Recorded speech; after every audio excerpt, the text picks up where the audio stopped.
Canudos, que é a revolta que aconteceu ali na Bahia. Aqui a gente tem o local de Canudos, está vendo?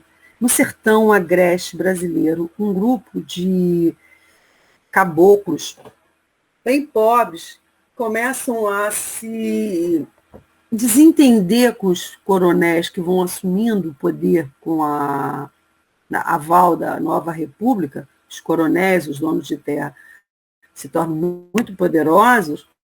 A gente tem que entender que esse Brasil ali do começo da nossa república são vários Brasis, né? E essa República Brasileira, ela não vem para ajudar essa população mais pobre, ela vem para colocar no poder aquela elite que se vê ameaçada com o fim ali do Dom Pedro II, com a possibilidade da princesa Isabel assumir o trono. Então eles se organizam, se tornam poderosos e vão guiar o Brasil em direção àquilo que eles querem.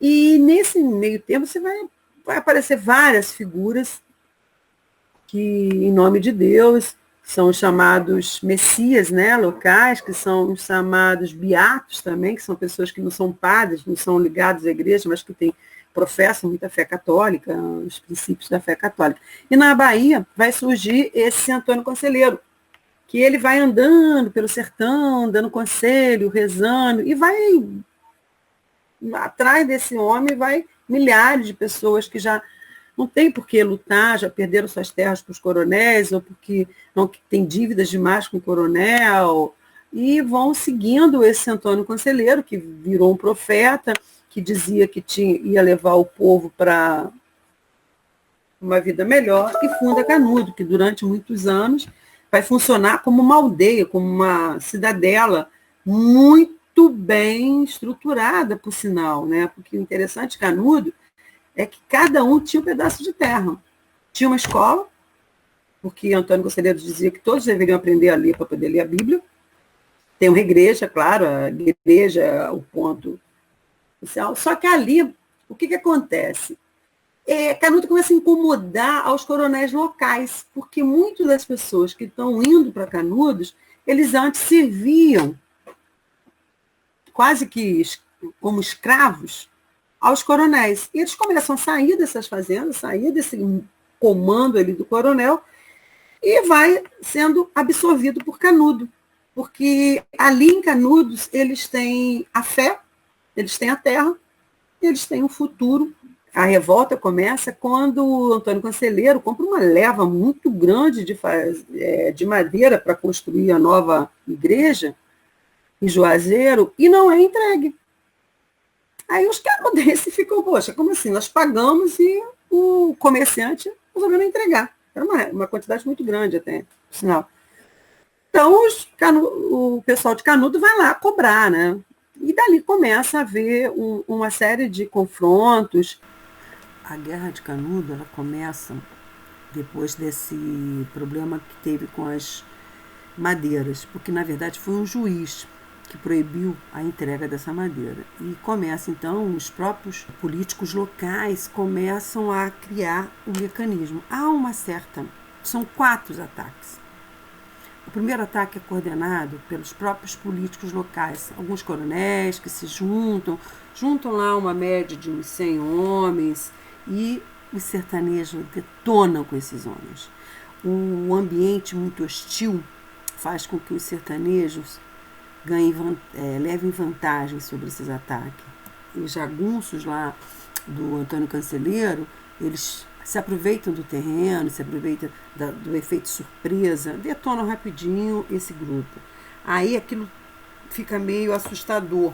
Aí começa a haver uma preocupação maior com esse grupo. Aí o exército, então, manda o major Frebônio Brito, já com uns 500 e poucos homens e mais os homens locais.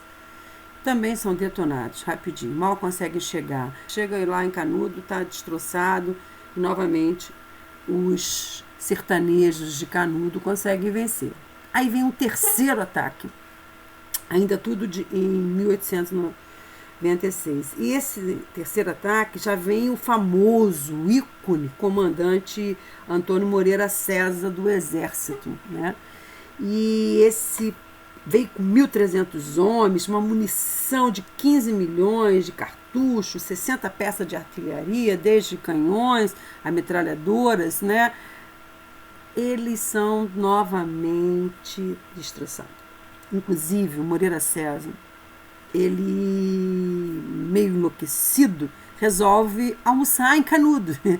Só que Canudos surpreendeu a todos eles, porque quando eles chegam na vila de Canudos, Canudos era um labirinto de casa. Nesse labirinto são pegos de surpresas e, inclusive, o Antônio Moreira César é morto em combate. E aí se torna, então, uma preocupação para o exército brasileiro.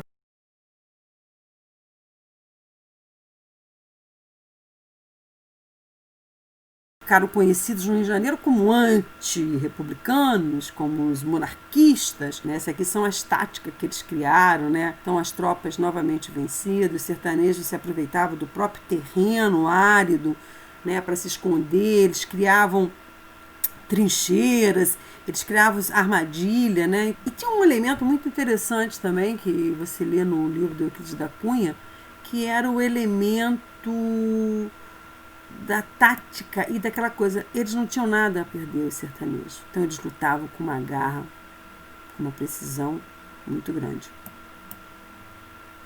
A força, a fé.